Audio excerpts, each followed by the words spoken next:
न सच कहतानी, हम झूठ नहीं बोलते राजा जी।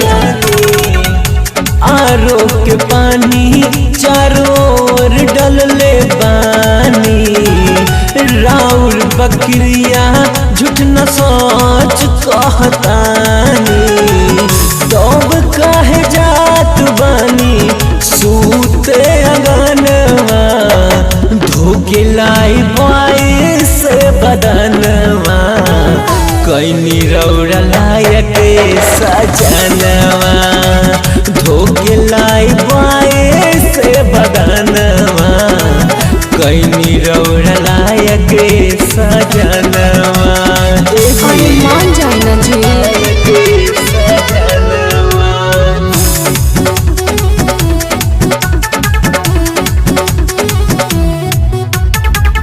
छोरी है ने आई तकिया जाति जन कोरा में, सधाई है जवानी जवन धैल बासी होरा में। छोरी है ने आई तकिया जाति जन कोरा में, सधाई है जवानी जवन धैल बासी होरा में। मानव न भोले हमके दिखाई चट कनवा, धोके लाई बाए से बदनवा, कैनी रौरा लायक सजनवा, धोके लाई बाए से बदनवा, कैनी रौरा लायक सजनवा।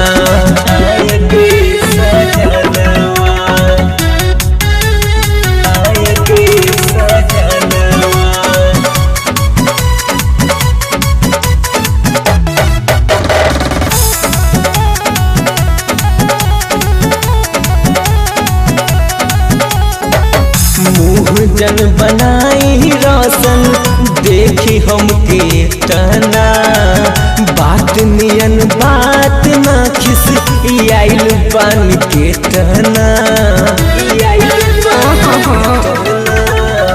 मुँह जन बनाई रोशन देखी हमके तना, बात नियन बात ना खिस आइल बन के तना। रात रउआ काटे परी देखी के सपनवा, धोके लाई बाई से बदनवा, कैनी रौरा लायक सजनवा, धोके लाई बाई से बदनवा, कैनी रौरा लायक सजनवा। ए जी अब तो मान जाए ना।